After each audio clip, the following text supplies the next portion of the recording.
Asimismo, en sociedades como la nuestra, donde hay tensiones políticas, desigualdad y cambios rápidos, la sociología del derecho ayuda a entender por qué algunas normas generan conflicto y otras obtienen aceptación.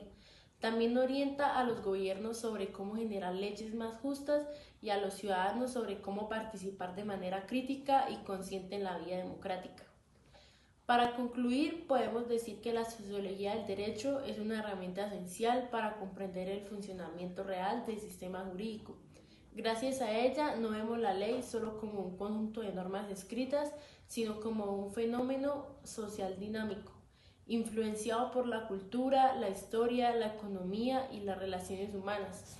En definitiva, esta disciplina nos permite analizar no solo cómo deberían ser las leyes, sino cómo son, cómo se viven y cómo pueden mejorar para construir sociedades más justas. Muchas gracias. En este sentido, también es esencial hablar sobre la relación entre derecho y desigualdad. La sociología del derecho ha demostrado que aunque la ley dice tratar a todos por igual, en la práctica factores como la clase social, el nivel educativo, la etnia o el género pueden influir en el acceso a la justicia. Por ejemplo, una persona con menos recursos puede enfrentar más barreras para defender sus derechos. Por eso, esta disciplina ayuda a identificar problemas estructurales y proponer cambios de mejorar. Ahora bien, ¿para qué sirve todo esto en nuestro mundo actual? La sociología del derecho es fundamental porque permite evaluar si las leyes realmente cumplen su función sin necesidad de reformarse o si generan efectos no deseados. Por ejemplo, una ley diseñada para reducir un delito puede no funcionar si no se estudian las causas sociales de ese comportamiento. En cambio, con un análisis sociológico es posible comprender mejor las problemáticas y diseñar políticas más eficaces. Por otro lado, esta disciplina se ocupa de estudiar el papel de los actores jurídicos. Aquí encontramos jueces, abogados, policías, funcionarios públicos y también a los ciudadanos. La sociología del derecho intenta responder preguntas como ¿cómo toman decisiones los jueces? ¿Cómo interpreta la policía las normas? ¿Qué tan accesible es la justicia para la población? Porque algunas personas confían en la justicia y otras no. Todo esto ayuda a comprender por qué el derecho funciona de una manera y no de otra.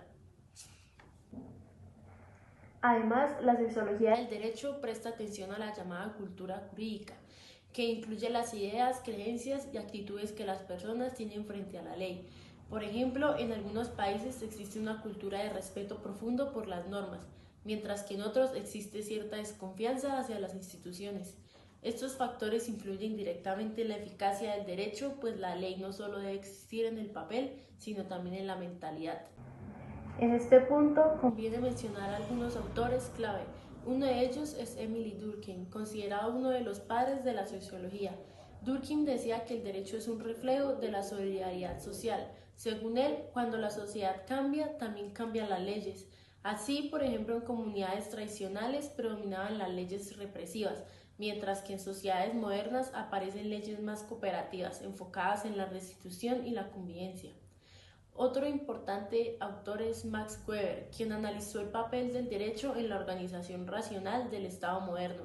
Weber afirmó que para que un sistema jurídico funcione debe ser previsible, es decir, debe permitir que las personas sepan qué esperar y cómo actuar desde su perspectiva.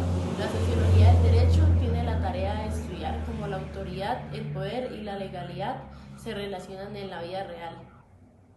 En otras palabras, mientras el derecho tradicional se preocupa por lo que debería ser la sociología del derecho, se ocupa de lo que realmente es. Por ejemplo, una ley puede prohibir cierto comportamiento, pero la sociología del derecho se pregunta si la gente la respeta, por qué razón lo hace o por qué la incumple y qué efectos reales tiene esa norma. A continuación, es importante entender que esta disciplina nació como una respuesta al hecho de que las sociedades modernas se volvieran cada vez más complejas.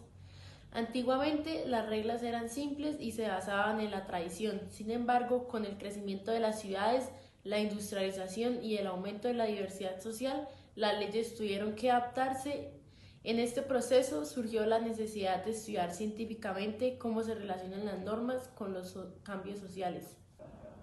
Sumado a ello, también estudia el impacto de los movimientos sociales en la creación o transformación de las leyes. A lo largo de la historia, grupos de ciudadanos organizados han influido en reformas relacionadas con derechos civiles, laborales, ambientales o de género. Estos movimientos muestran que las normas no son estáticas, sino que pueden cambiar cuando la sociedad exige nuevas formas de justicia. Así la sociología del derecho analiza cómo surgen estas demandas, cómo se expresan y de qué manera logran transformar el sistema jurídico. Buenos días, hoy voy a hablar sobre la sociología del derecho, una disciplina que nos permite comprender cómo funcionan las normas jurídicas dentro de la sociedad y cómo influyen en nuestra vida diaria. Para desarrollar este tema, primero explicaré qué es la sociología del derecho, luego analizaré sus principales enfoques y finalmente destacaré su importancia en el mundo actual. Para comenzar, la sociología del derecho es una rama de la sociología encargada de estudiar cómo surge el derecho, cómo se aplica y cómo es recibido por la sociedad. Es decir, no se enfoca solamente en lo que dicen las leyes, sino en cómo las personas realmente actúan frente a ellas. Esto implica observar conductas institucionales, valores, costumbres y todos los factores sociales que determinan qué leyes existen y cómo funcionan.